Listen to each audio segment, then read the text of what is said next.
बेहद खास मौके पर हम लोग एकत्रित हुए हैं और वो खास मौका है कि आज डॉक्टर बाबा साहेब अम्बेडकर को मरणोपरांत जीवित करने वाले शख्स, जिन्होंने कश्मीर से लेकर कन्याकुमारी तक साइकिल यात्रा की और इस शोषित वंचित समाज को, उस हक वंचित समाज को जिसके साथ सदियों से शोषण हुआ करता था, जो समाज राजनीतिक परिप्रेक्ष्य से बहुत दूर था, उस समाज को एक माला में पिरोकर एकजुट करके वामसेव, बीएस4 और बहुजन समाज पार्टी के संस्थापक बने हमारे रहबर, हमारे मसीहा और बाबा साहेब अम्बेडकर का दूसरा रूप माननीय कांशीराम साहब की आज जन्म जयंती है। और आज उस जन्म जयंती को मथुरा के अंदर हम बड़े धूमधाम से मना रहे हैं।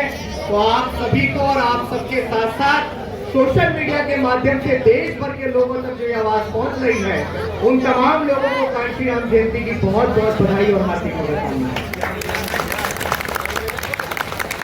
करते हुए तथागत बुद्ध, संत कबीर, गुरु नानक देव, गुरु घासीदास, सदगुरु रविदास जी महाराज पाखंडवाद के धुर विरोधी रहे, पेरियार, ईवी, रामा स्वामी नायकर, छत्रपति शाहू जी महाराज, इस देश में शिक्षा की अलख जगाने वाले राष्ट्रपिता ज्योतिबा फुले, महामना सावित्रीबाई फुले, मां फातिमा शेख और मान्यवर कांशीराम साहब को इस मिशन मूवमेंट की जानकारी देने वाले साहब दीनावाना वाल्मीकि जी, हमारे रहबर, हमारे मसीहा, भारत के संविधान निर्माता, इस देश के भाग्य विधाता, करोड़ों शोषित वंचित पीड़ितों के मसीहा, भारत के संविधान निर्माता, विश्व रत्न बोधिसत्व डॉक्टर बाबा साहेब अम्बेडकर के चरणों में नमन करते हुए वे 21वीं सदी के सबसे बड़े महानायक माननीय कांशीराम साहब के चरणों में नमन करते हुए अपनी बात को शुरू करूंगा।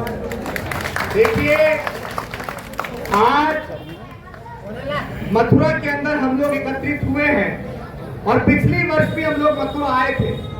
बीते दिनों मथुरा के साथ साथ पूरा उत्तर प्रदेश में क्या घटित हुआ, ये बात ना आपसे छुपी है ना हमसे छुपी है। और आज हम सबको ये विचार करने की जरूरत है कि भाई या तो शांति बनाओ या नीचे जाओ। यहाँ हम सबको ये समझना पड़ेगा, हम सबको आज ये विचार करना पड़ेगा कि जिस महापुरुष की जयंती आज हम लोग मना रहे हैं, जिन्हें आज हम कांशीराम साहब के नाम से जानते हैं, आखिर मान्यवर कांशीराम साहब का संघर्ष क्या था, मान्यवर कांशीराम साहब का त्याग क्या था। मैं आपको बताना चाहता हूँ कि मान्यवर कांशीराम साहब का जन्म आज के दिन 15 मार्च 1934 को पंजाब के रोपड़ जिले के मास्टू गांव के अंदर हुआ था। माँ का नाम बिशन कौर और पिता का नाम हरि सिंह था। वो लड़का जो पुणे के अंदर डीआरडीओ के अंदर साइंटिस्ट की नौकरी करता था, वो व्यक्ति जो बहुत अच्छी पैसे कमाता था, विधायक की लड़की से शादी तय हो गई थी। आखिर वो लड़का, वो व्यक्ति मजबूर क्यों हुआ स्पेशलिस्ट मूवमेंट के अंदर आने के लिए। साथियों, जिस समय इस देश के अंदर दोहरी नीति चल रही थी, आपके लिए कोई आवाज उठाने वाला नहीं था। मेरी बात को बड़े ध्यान से सुनना। हम लोग बड़े लंबे समय से अपने घर को छोड़कर घूम रहे हैं और इसलिए नहीं घूम रहे हैं कि सिर्फ रैलियां निकाले और आपके बीच हाय हुनर करके चले गए। हम लोग इसलिए घूम रहे हैं कि आप सबको महापुरुषों का वो असल विचार और उनका मूवमेंट क्या है, उनका मिशन क्या है, वो हम आप लोगों तक पहुंचा पाए। कितने दर्द, कितने तकलीफ के साथ हमारे महापुरुषों ने इस आंदोलन को यहाँ पहुंचाया कि आज हमें बोलने का और स्वतंत्रता के साथ जीने का अधिकार मिल रहा है। साथियों, बाबा साहेब अम्बेडकर ने भारत का संविधान बना के आपको वोट का अधिकार दिया और उन्होंने वोट का अधिकार देकर ये कहा था कि मैं इस देश में ऐसी व्यवस्था लागू कर रहा हूँ कि अब राजा के पेट से या रानी के पेट से राजा पैदा नहीं होगा। अब अगर राजा पैदा होगा तो बैलेंस की ताकत से पैदा होगा, अगर राजा पैदा होगा तो बुलेट की ताकत से पैदा होगा।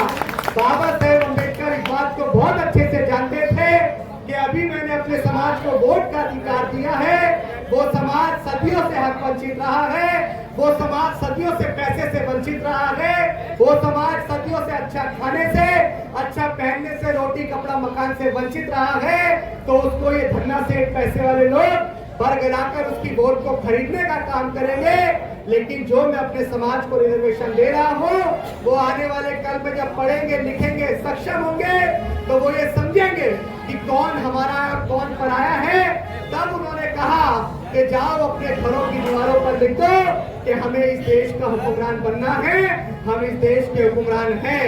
जब बाबा साहेब अम्बेडकर से किसी ने सवाल किया कि साहब हमारे पास तो पक्के मकान भी नहीं है, हम लोग फूट के छपरों में रहते हैं, हम कौन सी दीवारों पर ये लिखें कि जाओ अपने घरों की दीवारों पर लिखो कि हमें इस देश का शासक बनना है। तब बाबा साहेब अम्बेडकर ने कहा था कि मैंने ये बात इसलिए कही है कि हमारे लोग फूस के छपरों को छोड़कर पढ़ लिखकर बड़ी बड़ी कोठियां बनाने की ओर बढ़े और वो अपने दीवारों पर लिखे कि हम इस देश के शासक हैं। और बाबा साहेब अम्बेडकर ने इसके साथ ये बात भी कही कि 21वीं सदी हमारी है। कौन सी सदी? 21वीं सदी जो वर्तमान समय में चल रही है। लेकिन आज मैं आपसे सवाल करना चाहता हूँ, बाबा साहेब अम्बेडकर ने अपने 4-4 बच्चों की कुर्बानी दी किसके लिए? बाबा साहेब अम्बेडकर भूखे रहे प्यासे रहे किसके लिए? बाबा साहेब अम्बेडकर विश्व की सबसे विश्वविख्यात यूनिवर्सिटी कोलंबिया यूनिवर्सिटी के अंदर पढ़ रहे थे, उसके बाद भी पानी में ब्रेड भिगोकर खाते थे किसके लिए? अगर मैं आज इस बात को बोलूं तो शायद वो आप सबके लिए इस तरह का त्याग और समर्पण कर रहे थे। उनका बच्चा मरा पड़ा था लेकिन वो उस बच्चे को लांघकर गोलमेज सम्मेलन के लिए गए आपके अधिकारों के लिए, ताकि हमारे लाखों करोड़ों बच्चे मरे हुए पैदा ना हो। और आज इस बात को हम ठीक ठीक कर कहते हैं कि आज जो अभिषेक धार रहा है वो अभिषेक नहीं धार रहा है। बाबा साहेब अम्बेडकर ने जिन बच्चों की कुर्बानी दी थी वो बच्चे आज अभिषेक के रूप में धार रहे हैं, क्योंकि बाबा साहेब अम्बेडकर ने त्याग से हमें ये मौका दिया है। मैं आज आप सभी साथियों से ये कहना चाहता हूँ कि अगर आज अपने ऊपर होने वाले शोषण को रोकना चाहते हो, अगर आज अपने बहन बेटियों के ऊपर होने वाले शोषण को रोकना चाहते हो, अगर आज आप ये चाहते हो कि आज देखिए ना कितनी दशा बुरी हो गई है, जिस मथुरा के अंदर हम खड़े हैं यहाँ समाज की आबादी कम नहीं है, लेकिन फिर भी हमारे दूसरे भाई के द्वारा हमारे समाज की बहनों की बनाते रोकी जाती हैं। हमें कहीं मूछे रखने पे मार दिया जाता है, हमें कहीं पानी का मटका छूने पे मार दिया जाता है। अगर ये दृश्य आज भी हम लोगों को देखना पड़ रहा है तो इसका सबसे बड़ा कारण है कि हम लोग सत्ता से दूर हैं। और मान्यवर कांशी जिन लोगों की सत्ता नहीं होती है, जो लोग हुक्मरान नहीं होते हैं, उनकी इज्जत निरंतर लुटती रहती है। और जिन लोगों के हुक्मरान होते हैं उनके साथ शोषण अत्याचार नहीं होता है। आज मैं आप लोगों से निवेदन करूंगा कि हमारे नेता अलग अलग पार्टी संगठनों में बिखरे हुए हैं, जिनके लिए मैं रोज घूमता हूँ, मैं रोज अपने परिवार को और मैं इस बात को कहता हूँ कि हमारे समाज के नेताओं को एकजुट होना चाहिए। जो नेता एकजुट नहीं होता है इसका मतलब वो इनडायरेक्टली बीजेपी को सपोर्ट कर रहा है, क्योंकि अगर एकजुट होकर चुनाव लड़ेंगे तब हमारे समाज के लोग सांसद और विधानसभा के अंदर पहुंचेंगे। मैं आप सभी से निवेदन करना चाहूंगा कि ये आंदोलन आप सबसे चीख चीख कर मांग कर रहा है कि आज माननीय कांशी राम साहब की जयंती है और माननीय कांशी राम साहब ने अपना घर परिवार छोड़कर आजीवन विवाहित रहकर समाज की सेवा की, कभी घर नहीं गए। और उन्होंने ये सेवा इसलिए की क्योंकि वो आपके समाज का प्रधानमंत्री बनाना चाहते थे, वो मांगने वाले समाज को देने वाला समाज बनाना चाहते थे। इसलिए मैं आज आपसे निवेदन करूंगा कि आज हमें पढ़ने की जरूरत है मेरे नौजवान साथियों, हमें शिक्षा को ग्रहण करने की जरूरत है, इन पाखंडों से इन पत्थरों से दूर होने की जरूरत है। अगर आज भी आप लोग मानसिक गुलाम बने रहे तो फिर कोई बाबा साहेब अम्बेडकर और माननीय कांशी राम साहब आपको आजाद कराने नहीं आएंगे। तो आज आपके पास समय है, माननीय कांशी राम साहब के असल वंशज आप जब कहलाएंगे, असल त्याग समर्पण के साथ आंदोलन वाले चलाने वाले जब कहलाएंगे, जब आप उनके मिशन उनके मूवमेंट को आगे ले जाएंगे।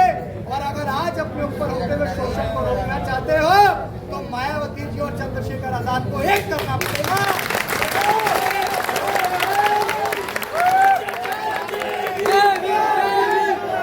अगर आपने समाज के इन दो नेताओं को एक नहीं करा तो आज मैं इस बात को जुबान के साथ कहता हूँ कि अभी तो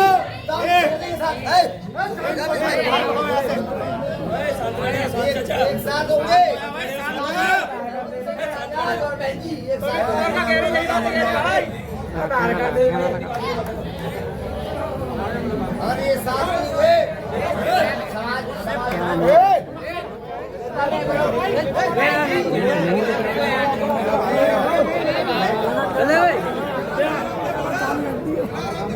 अगर आज आपको अपने ऊपर होने वाले शोषण को रोकना है, अगर आज आपको अपने ऊपर होने वाले शोषण को रोकना है, तो आपको मायावती जी और चंद्रशेखर आजाद को एकजुट करना पड़ेगा। मैं इस बात को किस लिए कह रहा हूँ कि अगर आज भी आपने इन दोनों नेताओं को एकजुट नहीं किया, तो मैं आपको दावे के साथ कह सकता हूँ कि आने वाले चंद सालों के अंदर जो बारात मथुरा के अंदर रुकी है, वो पूरे देश के अंदर रुकेगी। जो समाज का शोषण मथुरा के अंदर हो रहा है, वो पूरे देश के अंदर होगा और आप उस शोषण को नहीं रोक पाओगे। मेरे नौजवान साथियों, तालियां बजाने से काम नहीं चलेगा। जिस बात को मैं कह रहा हूँ, उस बात को अपने घर घर में उतारने से काम चलेगा। कितने लोग जानते हैं, आज मुझे अपने घर को छोड़े 8 महीने से ज्यादा हो चुके हैं और 28 महीने के लिए अभिषेक संकल्पित है कि मैं अपने घर नहीं जाऊंगा। अरे मान्यवर कांशी राम साहब ने अपना घर छोड़ा, उनके पिताजी की डेथ हो गई और उन्होंने कहा नहीं मैं घर नहीं जाऊंगा, ये समाज ही मेरा घर है। अगर उन महापुरुषों के त्याग को आज बचाना चाहते हो, तो हमें देश की सत्ता की ओर अग्रसर होना पड़ेगा। और हमें देश की सत्ता की ओर अगर अग्रसर होना है, तो भाई हमें इन दोनों नेताओं को एकजुट करना पड़ेगा। आज पूरे देश के अंदर एक प्रोपेगेंडा चलाया जा रहा है कि अभिषेक का बहुजन जागो मार्च कहां घूम रहा है। कभी किसी ने ये सोचने का प्रयास किया है कि बिना पार्टी, बिना संगठन, बिना किसी नेता के सपोर्ट के एक नौजवान साथी किन दुख तकलीफ मुसीबतों के साथ इस मार्च को निकाल के चल रहा होगा। अरे अगर जो सवाल करते हैं वो 10 दिन भी अपने घर को छोड़ के दिखा दे, तो अभिषेक जिंदगी भर उनकी गुलामी करेगा। मेरे को 8 महीने हो गए हैं, मैं अपने घर नहीं गया हूँ और इसलिए नहीं गया हूँ क्योंकि आने वाले कल में मैं अपने समाज का प्रधानमंत्री देखना चाहता हूँ। और जब तक हम लोग अपना प्राइम मिनिस्टर नहीं बनाएंगे, तब तक हमारे ऊपर होने वाला शोषण नहीं रुकेगा।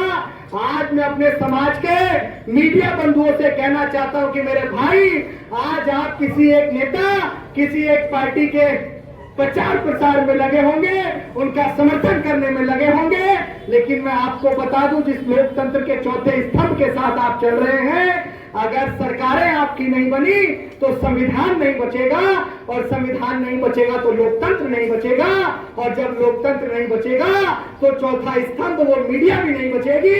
फिर आप कौन से बंबू लेके घूमोगे, फिर आप किस पे इल्जाम लगाओगे, फिर आप किससे सवाल करोगे। आज आपके पास मौका है, ये एक सच्चा आंदोलन घूम रहा है अपने नेताओं को एकजुट करने के लिए। बताओ सब लोग चाहते हो नहीं चाहते हो कि नेता एकजुट हो जाए? अगर हमारे समाज के नेता एकजुट हो गए तो किसी की औकात है कि आपकी बहन बेटियों की बरातें कोई रोक देगा? अगर आपका सांसद और विधायक मथुरा के अंदर होगा तो किसी की हैसियत है कि आपके समाज के ऊपर शोषण हो जाएगा? अरे अगर हमारे समाज के ऊपर शोषण हो और हम संसद और विधानसभाओं के अंदर हो,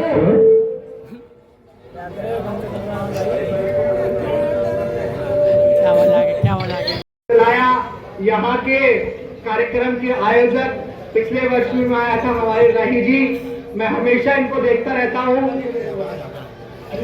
अगर फिर दोबारा आपने मुझे रोका तो अगली बार बुला नहीं पाओगे, इसलिए आ जाओ मेरे पास। ये वो व्यक्ति है जो मेहनत पूरी करते हैं लेकिन क्रेडिट नहीं लेते हैं। जोरदार तालियां इनके लिए। मैंने बहुत करीब से देखा है कि ये कितनी मेहनत करते हैं।